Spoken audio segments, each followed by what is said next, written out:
आज का जो विषय है वह है ध्यान, योग, उपासना। कर्म छूटे जेहि कर्म से, सो विकर्म शुभ कर।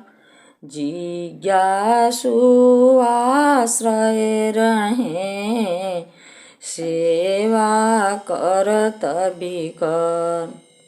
यह जो इंद्रियों का प्रत्यक्ष ज्ञान है वह प्राकृतिक विषयों के संबंध से होने वाला भौतिक प्रत्यक्ष है। अतएव योगियों को ही ईश्वर का प्रत्यक्ष होता है एवं योगियों के कथन से ही योग के द्वारा ईश्वर की प्राप्ति होती है। अतः सांख्य के सिद्धांत से स्पष्ट हो जाता है कि योग के द्वारा ही आत्मा का प्रत्यक्ष होता है और यथार्थ लक्ष्य की प्राप्ति होती है। रागोपहति ध्यानरम, अर्थात राग से उपरहित होना ध्यान है। आगे पतंजलि सूत्र में क्या कहा गया है? तत्र प्रत्येकतानता ध्यानम, अर्थात ज्ञान की एकतानता को ही ध्यान कहते हैं और ध्यान वृत्तियों के निरोध के पश्चात ही होता है। किसी बाहरी व्यक्ति की उपासना ध्यान नहीं है, बल्कि योगाभ्यास द्वारा आत्मा की चेतना अपने लक्ष्य में स्थिर होकर यह ध्यान करती है, तब ध्यान है। फिर ध्यान के विषय में महर्षि क्या कहते हैं?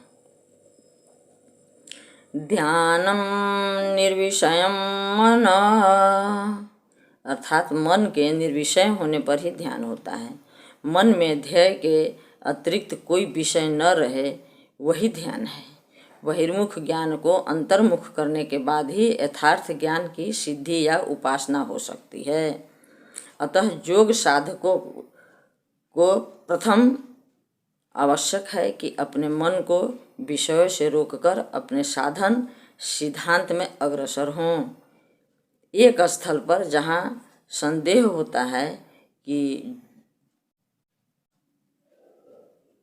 योग करने की मनुष्य की कौन सी अवस्था या काल उचित हो सकता है, इसके उत्तर में महर्षि ने स्पष्ट कर दिया है।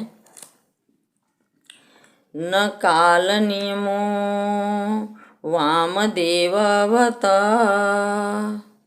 इसका अर्थ है कि योगाभ्यास करने का कोई काल नहीं होता है।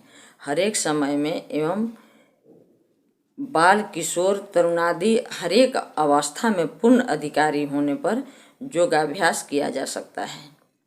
इसके विषय में महर्षि व्यासदेव ने कहा है कि आसीनः संभवात, अर्थात दृढ़ासीन पुरुष ही ईश्वर की उपासना कर सकता है। बिना आसन सिद्धि के योग नहीं होता है। आगे महर्षि क्या कहते हैं? ध्यान च, अर्थात आसन पर आसीन होने से उद्देश्य पूर्ण नहीं होता, बल्कि ध्यान करना पड़ता है। इसको स्वरवेद क्या कहता है? ध्यान योग उपासना एक वाच करना। ध्यान, योग, उपासना एक ही को कहा जाता है। ध्यान को ही योग कहा जाता है, उपासना कहा जाता है। योग को ही ध्यान और उपासना कहा जाता है, उपासना को ही ध्यान और योग कहा जाता है। ये तीनों एक ही चीज़ है, तीनों एक ही है।